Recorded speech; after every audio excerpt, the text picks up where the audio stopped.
Bienvenidos.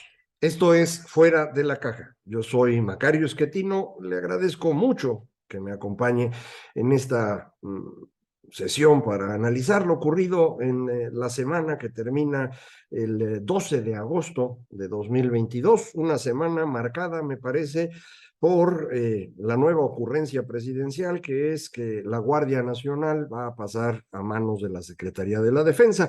Al menos eso cree él.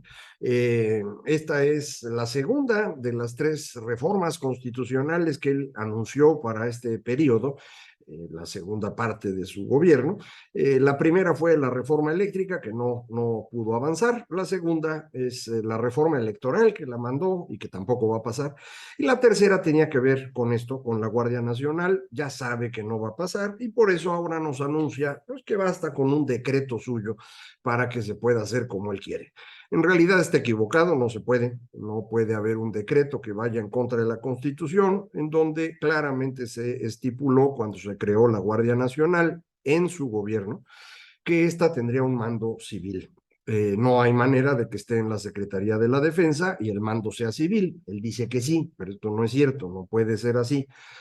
Hay un problema grave en términos de responsabilidad que ha puesto en evidencia la abogada Carla Ureña, que nos dice, a ver, si es civil, pues entonces cuando haya un problema con los miembros de la Guardia Nacional irán a tribunales civiles, pero si está en la Secretaría de la Defensa, tendrían que ir a tribunales militares. Y entonces estamos hablando de dos fueros distintos y no se puede hacer esta mezcolanza.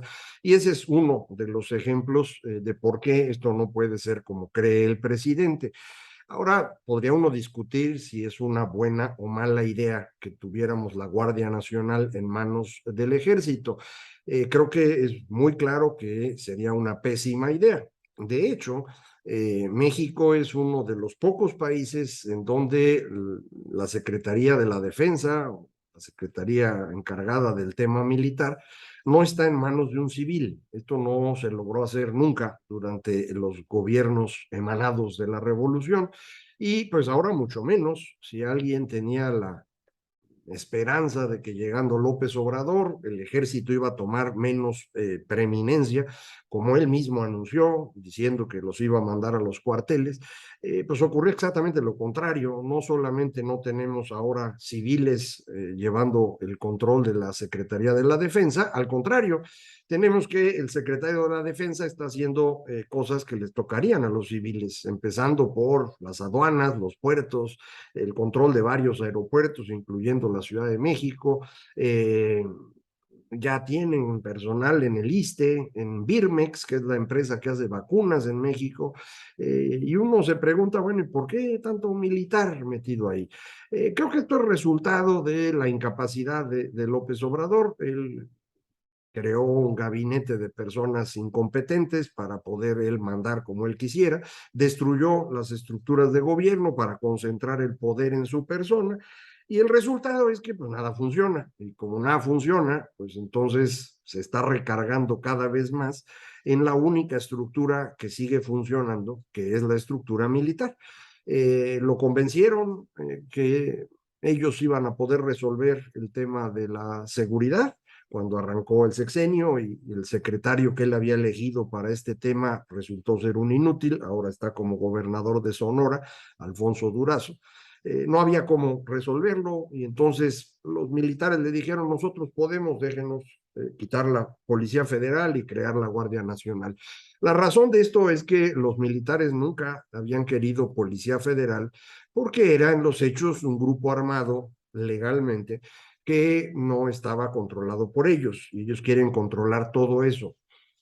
Aunque en los años 40 deshicimos el control militar de los ganadores de la revolución sobre la estructura de gobierno, en realidad los militares se quedaron con sus cachitos, negocios propios, de donde salió, por ejemplo, la riqueza de los Vázquez Raña, eventualmente convertida ahora en televisión y periódico y demás, pero viene de venderle armas al ejército.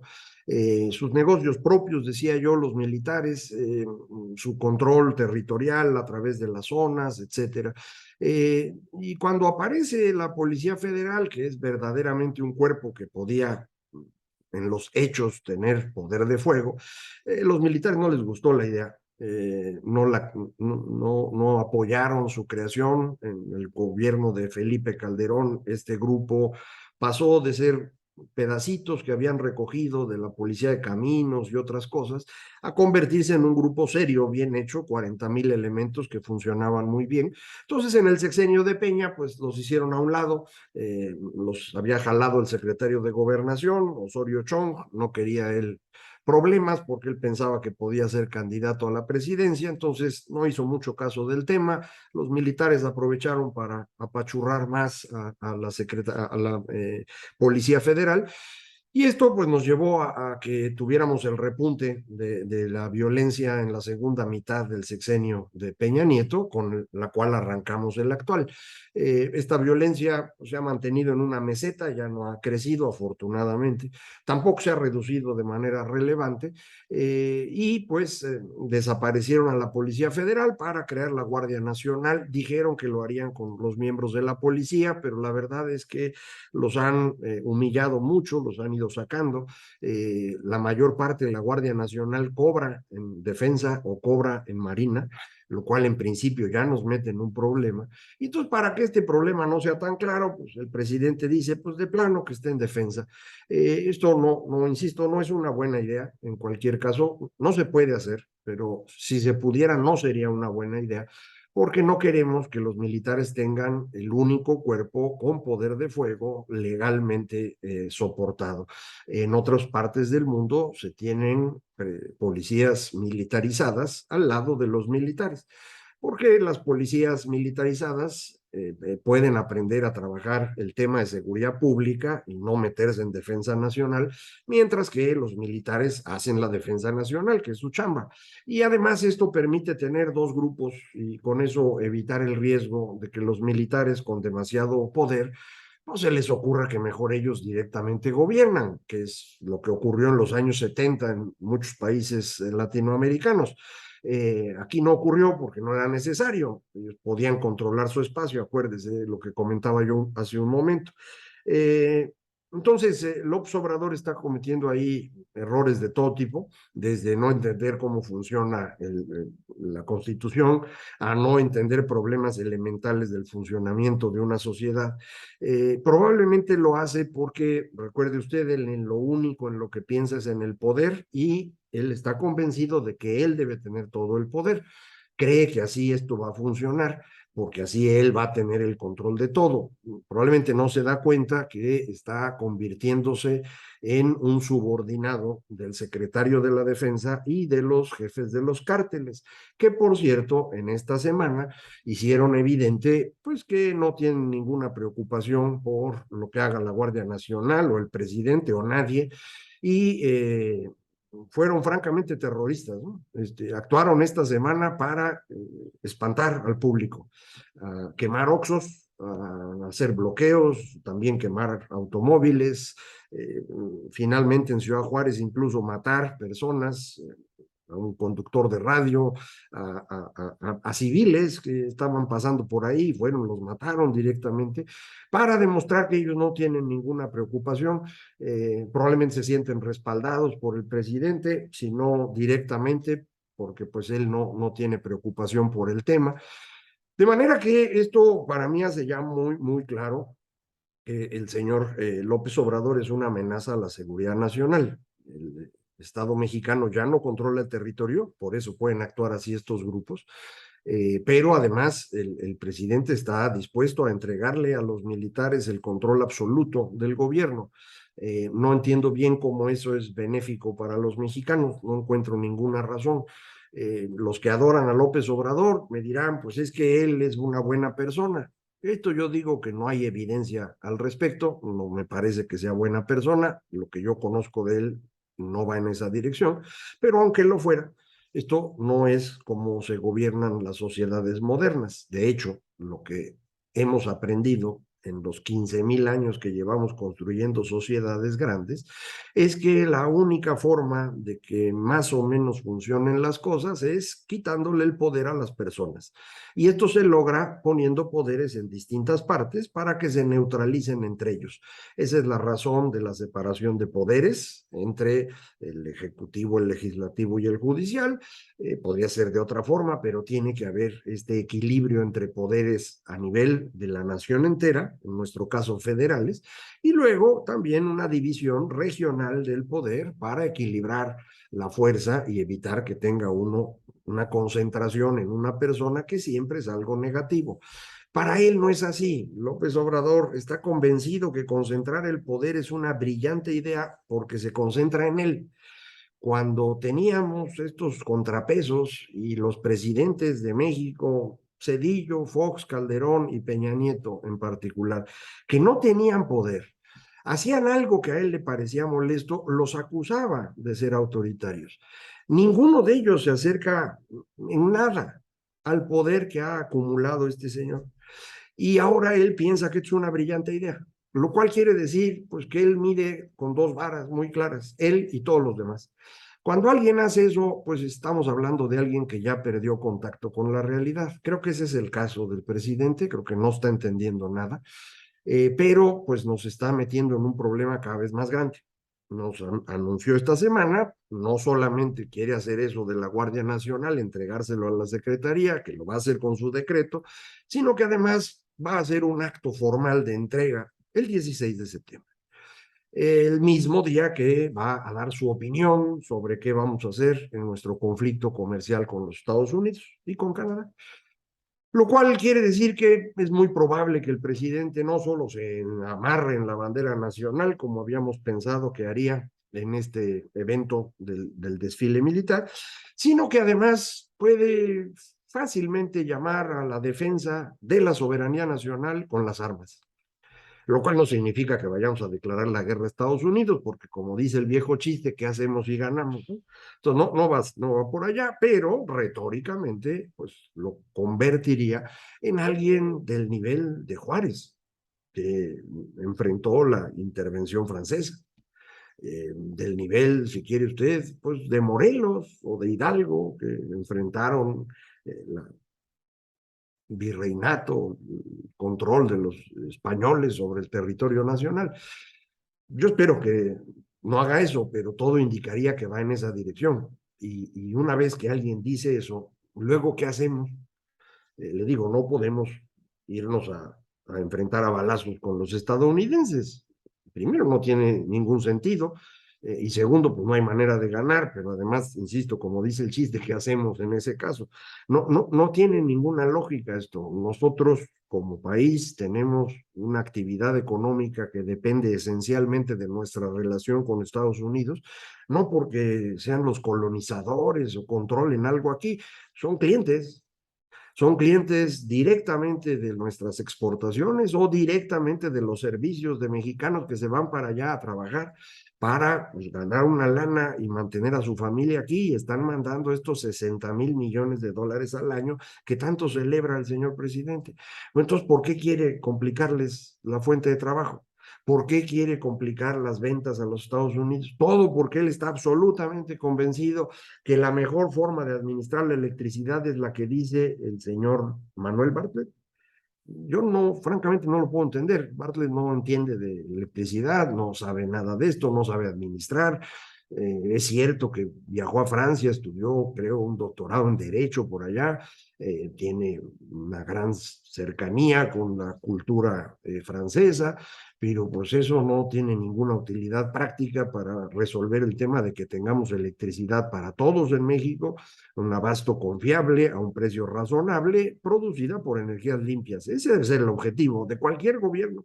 Y la mejor forma de lograrlo, pues hay que buscarla. Y sabemos en México cuál es la mejor porque ya la encontramos. La tuvimos en 2017 y 2018. Subastamos la producción o generación, por decirlo más claramente, de electricidad a quien lo hiciera mejor, más limpio, más barato, más seguro, y logramos las mejores subastas de electricidad producida por sol y por viento del mundo entero. Y tuvimos en 2018 este incremento en la capacidad de producción o de generación de electricidad, ya se vino abajo. Ya no estamos pudiendo generar lo suficiente, ya estamos teniendo problemas de apagones en algunas partes y sin duda no se pueden instalar empresas que quisieran hacerlo de producción de otras cosas, de manufacturas, de servicios, no se pueden instalar porque no se les puede garantizar la electricidad y queremos defender eso. Y además lo vamos a defender ahora con las armas en la mano porque ese es lo que dice un señor que evidentemente ha perdido ya la razón y que desafortunadamente está en un puesto muy importante. Eh, yo francamente creo, ya se lo había yo dicho antes, pero creo que la evidencia, la realidad está confirmándolo. López Obrador es un problema de seguridad nacional. Para el país es un riesgo el señor, es un riesgo. Necesitamos de alguna manera separarlo del cargo, porque sí estamos metiéndonos en problemas cada vez más difíciles de resolver. No existe una forma clara, ¿no? La Constitución lo que dice es que él podría renunciar, podría ser que por alguna razón de salud lo hiciera, pero no tenemos alguna otra forma. Había aquí amigos que han estado siguiendo estos podcasts, estos transmisiones en YouTube y que son fanáticos de la idea de que se le podía quitar del puesto a través de la revocación de mandato, una idea que surgió de un grupo de personajes muy extraños de allá de Nuevo León, el grupo este de Frena, que pues, son evidentemente ignorantes de lo que estamos hablando. No hay manera de que esto funcionase y por eso pues, ocurrió lo que ocurrió. Lo que sirvió la revocación es para mostrarnos cuál es la verdadera fuerza de López Obrador, que yo insisto, es la mitad de la que tenía en 2018. Y para 2024 no va a mejorar. Así que pues es muy probable que en el 24 su candidato o candidata sea derrotado. Es muy probable que él no acepte el resultado. Es incluso probable que si las encuestas van mostrando esto con tiempo, el presidente decida reventar la elección y que no tengamos ni siquiera un ganador de la elección porque esta no se lleva a cabo o no se pueden contar los votos. Es relativamente sencillo evitar eso, ¿eh? No ha ocurrido antes porque habíamos actuado todos en la idea de que la democracia era el camino que queríamos, pero hoy el mismo presidente de la República está en contra de la democracia. Esto es un verdadero riesgo, de verdad, no es una cosa menor. No sé exactamente hacia dónde nos vamos a mover, no tengo una solución para plantearle, no soy un experto en materia constitucional como para poder decir, miren, se podría hacer de esta forma. No sé qué es lo que están pensando al interior de las Fuerzas Armadas, porque no todo el mundo piensa igual.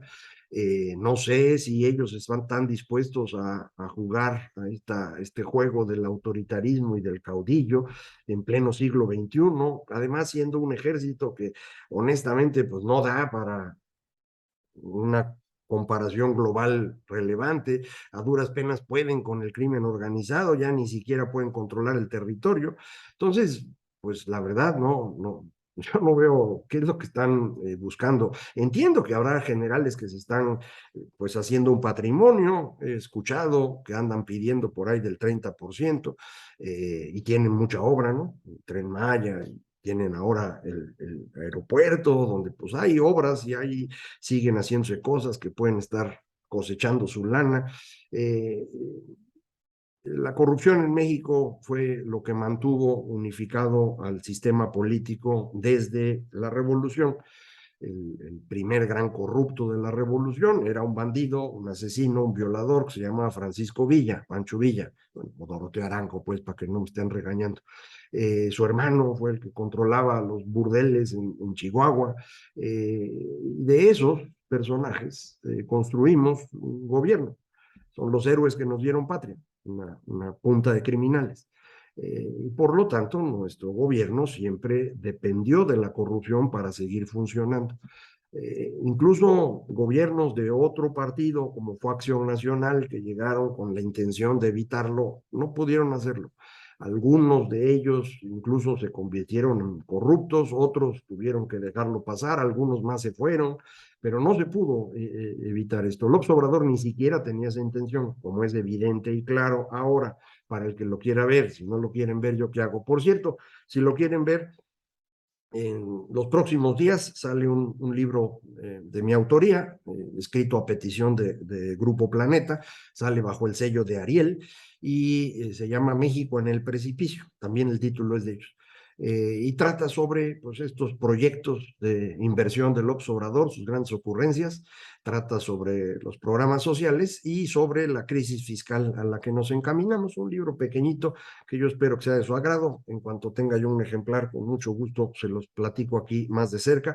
Pero mientras ya los dejo pensando en qué vamos a hacer en estos próximos 2 años con este personaje ya evadido totalmente de la realidad, construyendo una estructura política que depende esencialmente de las armas, tratando de administrar su lealtad con dos grupos, uno legal, que son los militares a los que les está entregando el gobierno, y otro ilegal al que le está entregando el territorio.